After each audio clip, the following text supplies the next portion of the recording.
I'm going to be helping you break the plateau if you've been alternate day fasting and all of a sudden your results have stopped. Here are some things you may be doing wrong or some things you might want to check and fix that right quick, because we want to get you back on track to start losing weight all over again. Hi, I'm Colleen. I lost over 60 pounds in 8 months doing alternate day fasting. It worked for me. I hope it can work for you. Follow this channel if you're interested in more intermittent fasting information, alternate day motivation, and inspiration. Also, I have an alternate day fasting group on Facebook. It's free. Over 7,600 members are sharing their tips, tricks, motivation. They're linking up, interacting with each other, sharing their before and afters, progress pics. If you're interested, go ahead and click the link down below so you can join that group. It's free. All you need is a Facebook account. All right, let's get into the 5 ways to break your ADF plateau. So number 1, if you're looking to break your alternate day fasting plateau, is you might want to take a break. Yeah, breaks are awesome for kind of resetting the body. The body gets acclimated and adapted to things pretty quickly. That's why we shiver when we're cold, we sweat when we're hot. Body is really cool. Homeostasis at its best. So in that case, the body does get adapted, especially if you're alternate day fasting for quite some time. Eventually, you'll kind of run out of calorie stores and your body might need to just take a break. And during that break, you want to refeed. It's almost like what bodybuilders do. They refeed, they bulk, get their weight up again, and then they're able to start sculpting and losing weight again. Taking a break, refeeding, getting your calories back up will let the body know, okay, it's time to start releasing again, because your body does think it's time to stop and hold on to what it has, because it looks like your body's going into famine at this point. So let's stop releasing fat. Let's hold on to what we can, because this is not looking good. The body's pretty awesome in survival tactics, and that is a survival tactic, holding on to body fat so we can survive. Let the body know that, hey, it's okay. Give it a 2-week break. I would say 2 weeks.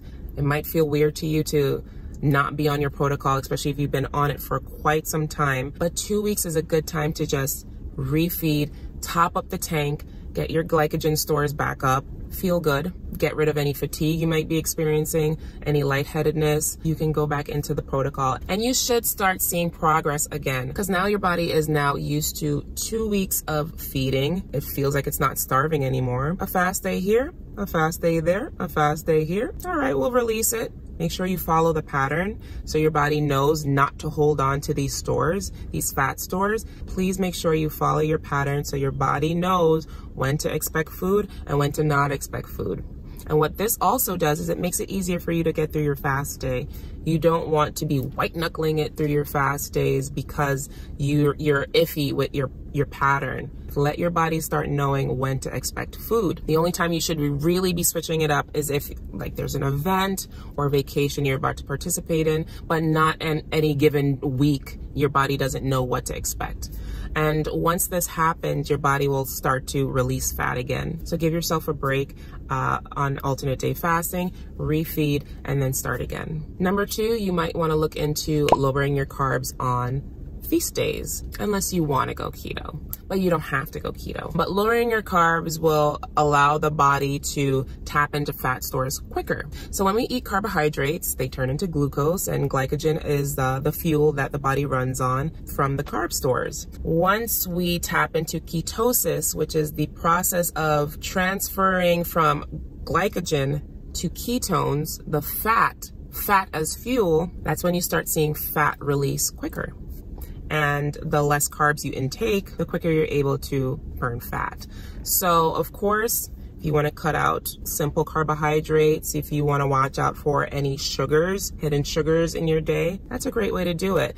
You don't have to do a whole bunch at once. I would highly suggest you not do a whole bunch at once, because you know, alternate day fasting on its own is rigorous enough. Although it's super simple, eat, don't eat, eat, don't eat, it takes willpower, it takes discipline, it takes a lot of mental effort and a lot of self-awareness. That's all you should be dealing with, not what I should be cutting out. What else can I cut from my diet? I want you to keep as much of your diet as standard and simple as as you can, because I want this to be long-term for you. Although alternate day fasting is not a long-term solution, when you do get to your goals, I want you to have a decent or healthy relationship with food at this point. Through alternate day fasting, you'd have broke some of the binge eating, emotional ties to food, especially if you're journaling. That's a big part of alternate day fasting, is understanding your emotional bonds to food. Boredom eating, happy eating, sad eating, all those things you'll be able to release while alternate day fasting and have a healthy bond with food. I don't want you to have fear foods. I don't want you to shun fruit. I don't want you to, not have a birthday cake. Like, life is life. I want you to live your life. So I'm not a fan of keto. I personally do not think keto is in any way, shape, or form long-term. And if it is long-term, then all of a sudden we have all kind of alternatives and replacements, and and then it's truly not keto anymore, because keto is 20 grams of carbs and below. And if you're making keto muffins, are you really still keto? Let's be honest. So just do your best, lower your carbs, replace rice with cauliflower rice. I've been doing that. Yes, the Rice Queen has been replacing rice with cauliflower rice, and I've seen my stomach lean out a lot. I've seen my waist go in a lot more. I've seen a lot more cheekbone definition. I love that for me. I love that for me. Number 3, add consistent exercise. If you want to break your plateau and you're not exercising, what is you doing, baby? Like, what is you doing? If you think you're exercising, exercise more. The human body is meant to move. And modern day humans have a lot of roles, jobs, positions where we're not moving. We work in offices, we work at home, we're behind a screen, we're not moving, we have vehicles that get us to and fro, we're not walking, we're not cycling, we're not doing anything. And if you're on the East Coast, there's winter, and there's a lot less things you're doing because it's cold outside. It's just like, it's really easy to become sedentary. It's really easy. You have to take it upon yourself to increase your movement. Do not shun exercise. Exercise does not have to be rigorous. It needs to be movement in your body, though. Do not associate exercise with rigorous movement.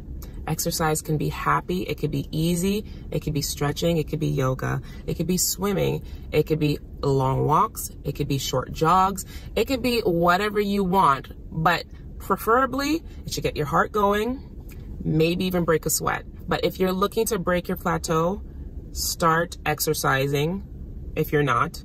And if you want to break it like more, exercise more. There's nothing wrong with exercising more. I've never seen somebody exercise and regret it. I have never seen someone exercise and regret it. I've never seen somebody go to the gym and regret it. I've never seen somebody say, oh, I don't know why I just went on that 2-mile walk. Didn't do a damn thing for it. I've never seen it happen. I've seen people become happier. I've seen people break out of depressive episodes. I've seen people sculpt amazing bodies. I've seen pancake butts turn into bubble butts. I've seen couch potatoes turn into fitness models. Exercise is amazing. So if you're looking to break your plateau, incorporate exercise and or more exercise, okay? Find a way to do it or switch up your routine.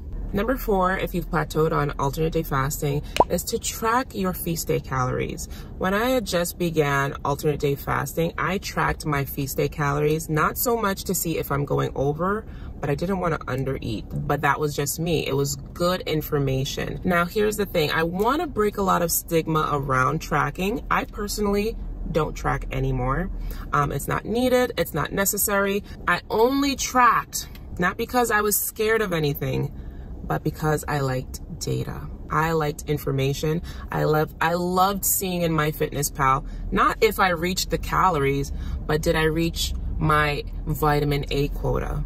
I love to see if I hit my protein requirements. Like, those things made me happy. So it's a good idea if you're looking to break any plateaus to kind of track your feast day, see if maybe you're overeating, see if you're undereating, because go back to point number 1, Under eating is no bueno. You want to make sure you're getting sufficient calories while alternate day fasting. Kind of keep an eye on your carbohydrates. That goes back to number 2. You can lower your carbohydrates. You're able to see what's what when you track. Do not turn it into something obsessive. It is for data.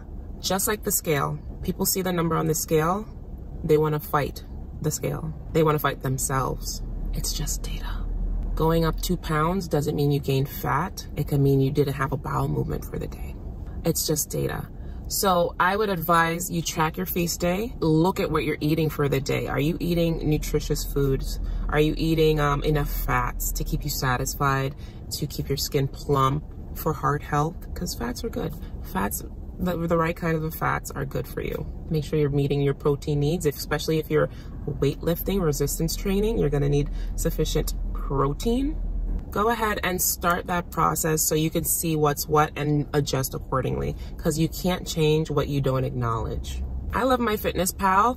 I also enjoy Noom. Noom is a wonderful way to tap into the psychological weight loss route. I actually have a code down below if you're interested. This isn't sponsored, but Noom is really like, it takes away a lot of stigma. I was really happy to work with Noom. I really love, because I love psychology, and they infuse weight loss with psychology. They're doing the damn thing. Just saying, you don't have to use it, but I highly suggest Noom if you're looking for a digital platform to help with weight loss. Just saying. You have calorie calculators, you have access to so many things. If you want to just write down what you eat and not even worry about calories, just to keep an eye on what's happening with you, okay? On your feast days.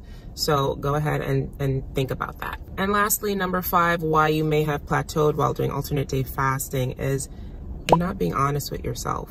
There's a level of self-awareness that you need to have when you're losing weight, when you're on a weight loss journey.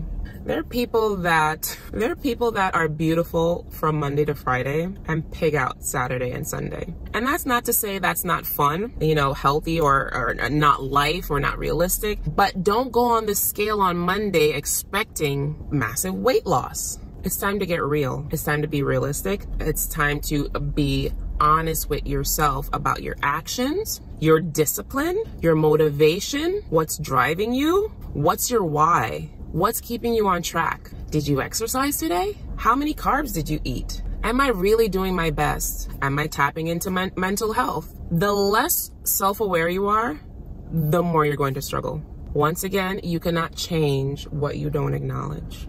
And a big motto on my channel, a big motto, a big way of life on the Colleen Marie channel is self-awareness. I preach self-awareness as much as possible because I'm a self-aware queen, okay?